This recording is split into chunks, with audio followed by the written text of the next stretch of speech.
Welcome to a very cold,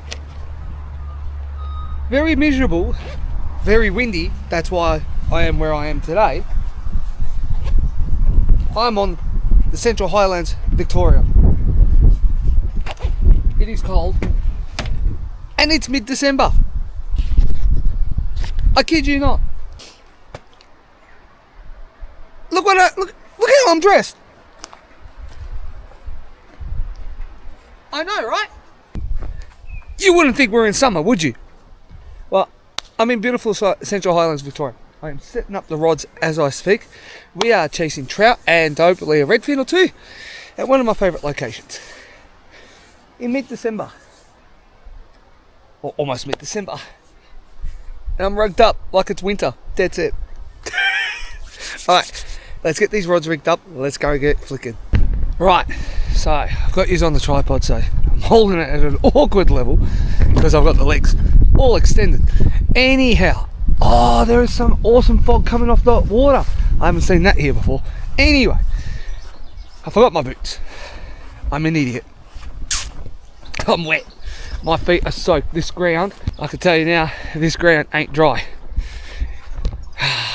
Good old Victoria. We are copying the most coldest, wettest summer start I have probably ever seen in my life.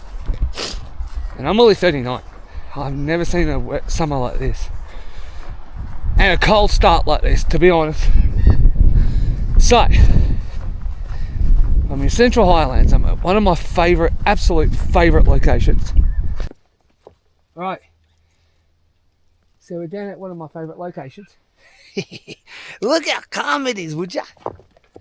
Now, let me just not be rude and turn this camera, face it down a little bit more. Now, there is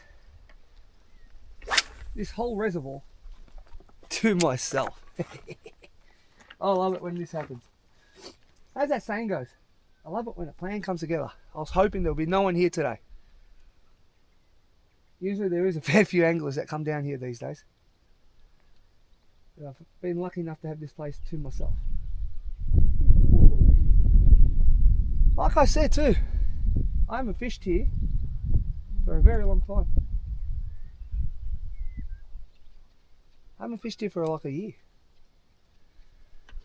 And those who would remember the old channel, those who would remember the social media accounts that we had, I used to smash a lot of big fish out of here.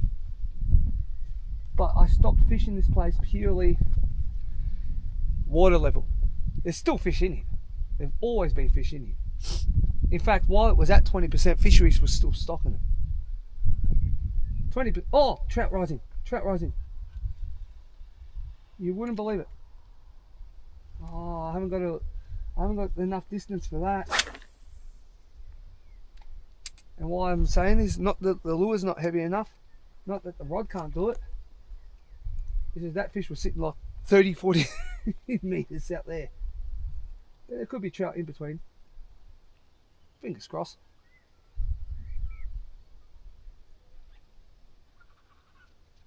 I've got perfect conditions, haven't I?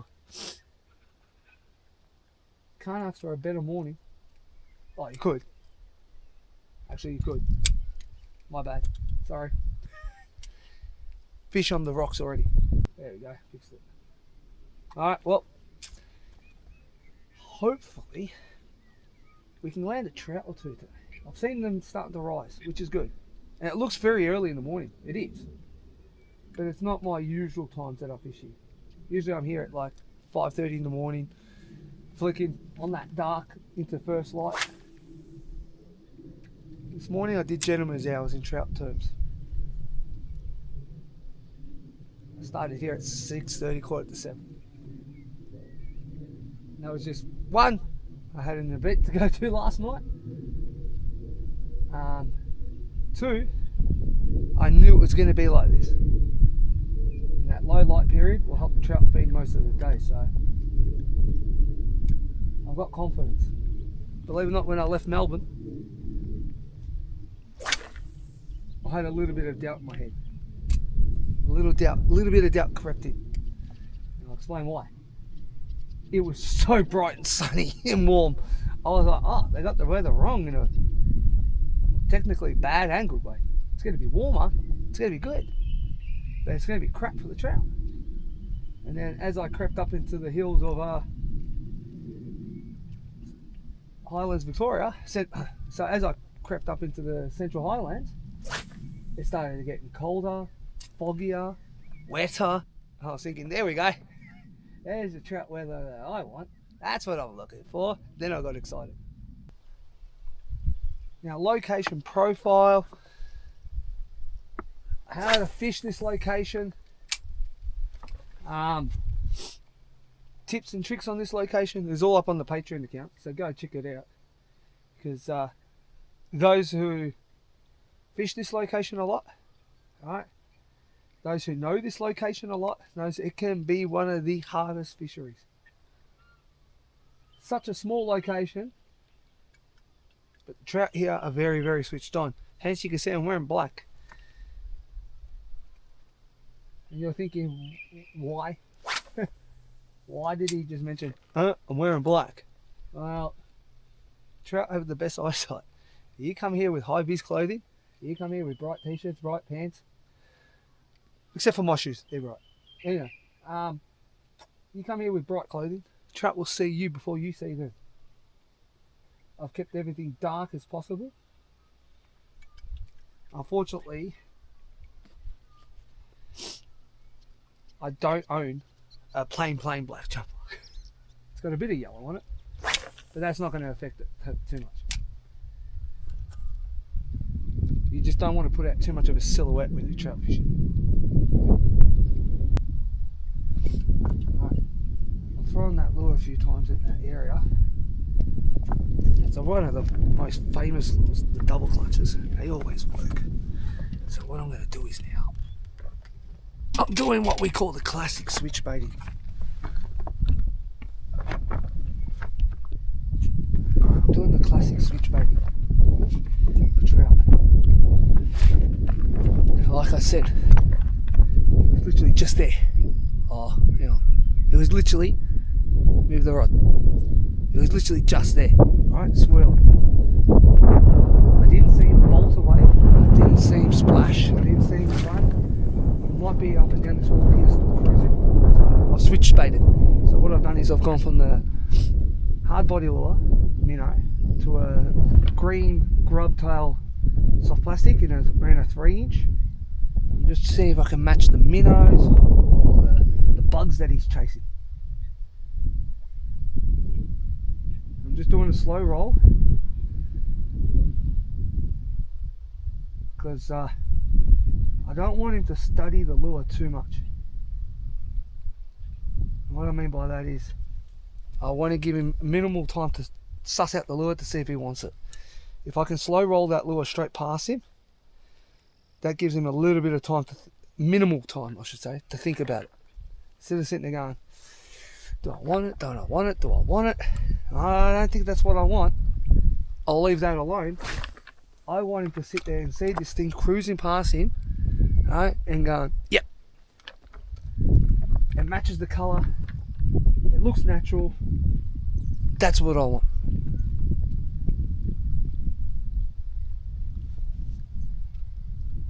Too many anglers I see chasing trout.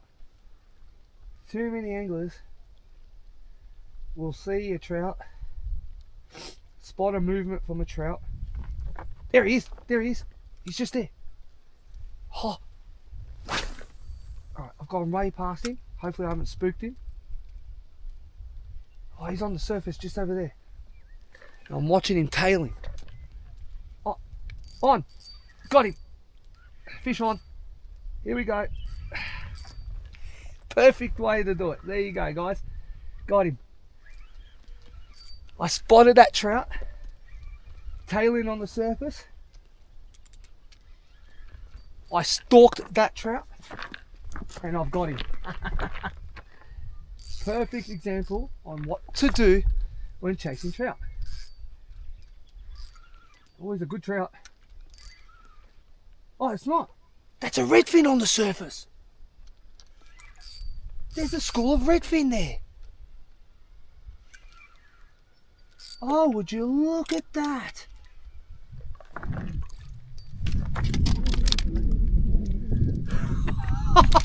Here I am watching a flash, thinking they're trout. That is a redfin. Got him. So that's a school of reddies just chasing bait fish. There we go, guys. That. Now, I stalked that fish, right? I absolutely stalked him. I hunted him. I seen him tailing on the surface. And Bob's your uncle, I turned him into a fish. And Bob's your uncle, that's what happens when you catch him. Oh, that was so good. See you, buddy. Just like that, I let him go. I let him go here because I don't want him to spook that school.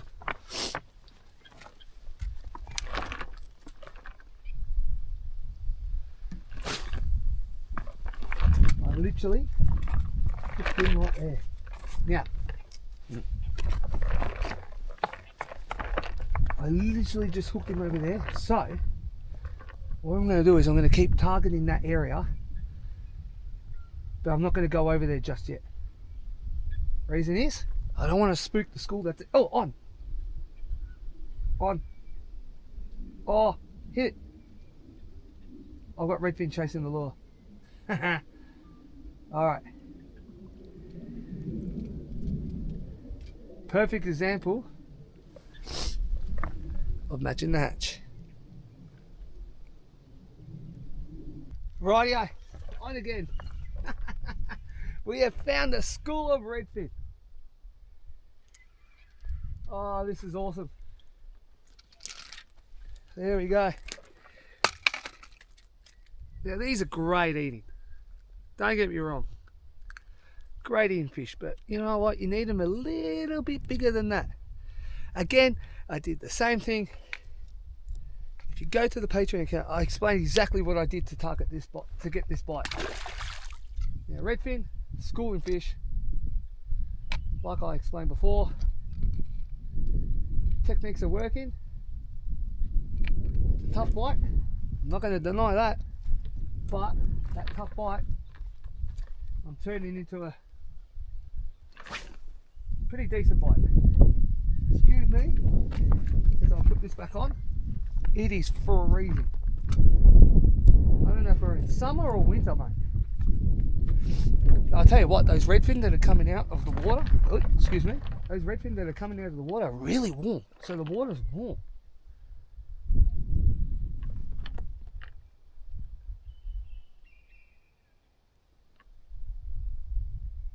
All I'm doing is just slow rolling. Slow rolling them. And the redfin are smacking it right near the rock wall. Alright, so I took a short walk back to the car. I've dropped the rod off, keeping with this rod for now. So what I've done is I'm already at the wall, at the end, almost at the end of the wall. I'm almost halfway. Alright, so when I fish this wall, as you would have seen in previous episodes and stuff, I fish once up, once back. That's it. That will take around 2 or 3 hours to fish the whole entire place, or the whole entire wall. And generally, if the fish are on the go, you'll get a few fish in that time, especially in this location. So, oh, I was looking at a kangaroo. I thought it was a person over there on the other side of the reservoir. Generally speaking, that will determine how many fish you're going to catch for the day. Okay? So what I'm going to do is now is I'm going to prospect with the soft plastics. The soft plastics are working. You stick to what's working. I'm just going to swap the colours of the soft plastics for now. Alright, if this colour doesn't work in a few more casts. I've moved a bit. I've dropped one other fish as I went to hit play on camera. Gone. And that was a redfin. So I'm going to keep this slow rolling technique going right up to the corner of the wall, and then I'm going to do a bit of plastics in that corner again up to at least halfway, and then I'm going to go back to the hard body regardless. I love using hard bodies, and that would be more for the trout side of things. But the redfin are playing the game. Well, sort of. As we speak, they are playing the game. So I'm going to stick with the redfin theme for now.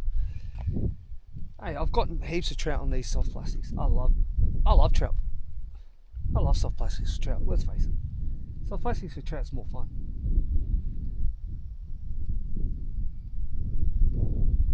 Oh, big trout just jumped out in the middle.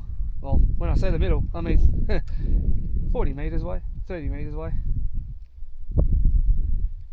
He was basically right where I was at the start, but he's outside of casting distance anyway. On. Fish on.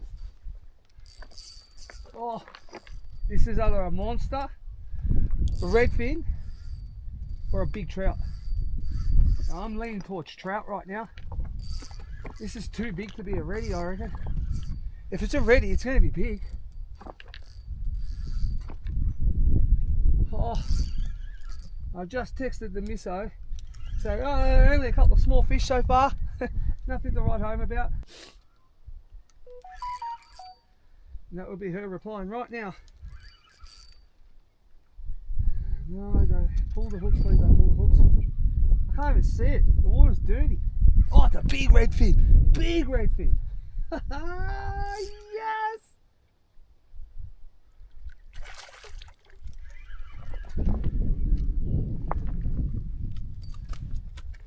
Oh, come up here, buddy. Come up and say hello to the good old folks. Now, when I said big redfin, I didn't estimate this big. Alright. Look at that big boy. Now, that's what you call a decent reddy.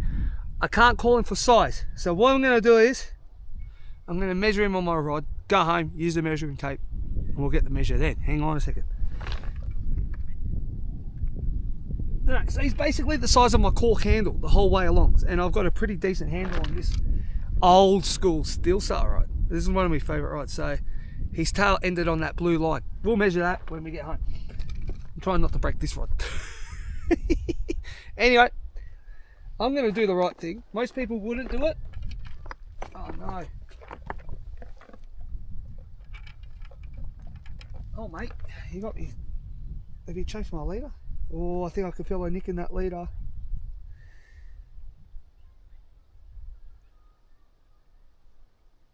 Yeah, his teeth is chewed into that. Oh, it's not serrated, it's just like bumpy from his teeth. I'm going to give that, you know what, I'm going to risk it. I can't be bothered retying right now because the fish are on the bite. Let's get this bad boy back. See you, buddy. He's gone. Now, what I'm saying is most people wouldn't do that in a place like this. And if you're interstate, you're going to go, what are you doing, you idiot? You don't let redfin go. Well, in Victoria, I've repeated this 100 times, you're allowed to. They're classified as a pest, correct, even in Victoria. But, you know, I will say but, in Victoria you have the option of letting them go. They're a pest, but they're still classified as a recreational species. Some say recreational pest. First time back in almost 12 months here because of the water levels. This is still rising, by the way. It hasn't stopped. We've gotten that much rain over the last few weeks. It's on the rise, and I've been watching the water levels. Oh yeah, tick. Oh, just got a hit then. On. Oh, that was, there you go, live action. Anyway, I've been watching the water levels live. If you go on your local government websites, I'm pretty sure it doesn't matter where you are in Australia, they'll have the live water levels because they do weekly readings or every couple of weeks worth of readings. Where I'm up in Central Highlands, they're meant to do it weekly, I think, or even fortnightly, something like that. But lately they've been letting it go for a couple of weeks here and there. I actually had to give them a call the other week because I thought, oh, the water level's not changing. It's sitting at 19% for the last 6 weeks. Hasn't dropped, hasn't risen. What's going on there? So I thought I'd give them a quick email and go, do you know what the current water levels are in certain areas for Central Highlands? I've been checking your levels and they're not moving. Yeah, well, they got back to me and said they haven't updated the systems yet, and then they gave me the live reading, and they said it was sitting at that stage at 24%, so it was on the rise. So I just sat back and watched it, and I waited, and then as soon as it jumped to 30, then 33, then 34, I knew this was, there was a rise. I knew this place was rising really good. As soon as it got to 40%, I started planning my trips. Now, reason why I locked it in at 40, well, it's sitting at 42 right now. Anyway, why I locked it in at 40 is only just for one reason. I knew the last time I was here, it was sitting at 40, right? And I thought, well, the last time I was here at 40%, it fished really good when it was 40 and above. So 60%, 70%, 80%. It was really good, this reservoir. But I noticed when it dropped to around that 33, I think I checked one day, and I came down here, and it was crap. Like, it was actually, you can start to see mud again and all that. That couple percent makes a massive difference in a reservoir, I tell you that, right? Excuse me while I try and not break my legs. And then it started to drop and it got to 30%. I kept fishing this place because I knew there's good fish in here, as you've seen. I knew Central Highlands produces big fish. And I just kept fishing it till it got to 30%. I'm like, there's no point. Then I came down with a mate one day. He was umming and ahhing of coming here and trying it for the first time. Come on, man, let's go. So I took him down, and right where the damn wall is, or where I am on the wall, right where the tower is, I should say. Usually that's a deep spot there. Now, I'm not saying because the tower's there and that's where they drain water from for local water supply and all that crap, and where the actual dam overflow wall is. It's just, for some reason, it held a lot of fish there. And I was fishing it one day, and I looked at me mate, I go, can I see my lure? He goes, what do you mean? And I was using a heavy jig head that day to get out and past the weeds that were here along this edge. And I was casting out, I'm like, I can see my plastic moving on the bottom. And then I realised it was that low, it wasn't funny. And then when we went past the damn tower, sounds like I'm swearing, the damn tower, it was all mud. Like, you could just see mud where it used to be a good drop. And I'm like, nah, I'm not going to come back until this place rises. 40. And it's my first time back. And yeah, seen a couple of trout rise. I seen a trout swipe at my feet before. He didn't swipe my lure, but he was swiping at bugs. Then I thought I seen a trout tailing on the surface and chasing fish, and I was casting out and it ended up being a redfin. So, oh, there we go. Oh, that was another hit. Come on, these redfin are really active today. Yeah, hit. There's a lot of small ones too. Off camera before, I didn't bother. Just before I lost that other one that you seen on camera, that I pulled the hooks on. Just before him, I hooked one. I did hook one, and I thought I'll get the camera on. And as I went to press record, I wound it in. It was it was like 25 centimeters. So there's a lot of little ones amongst these big ones. Today is not the only other day. Oh, today is not the only location. Oh! You know what?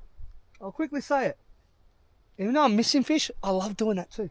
Not missing the fish. I love it's all about the hit for me. It's all about that hookup. It's all about that bite. It's all about that chase for me. I love that. Oh! Alright, I'm going to go and concentrate. Next time you see me, hopefully I got that prick. I'll see you in the next video. Cheers.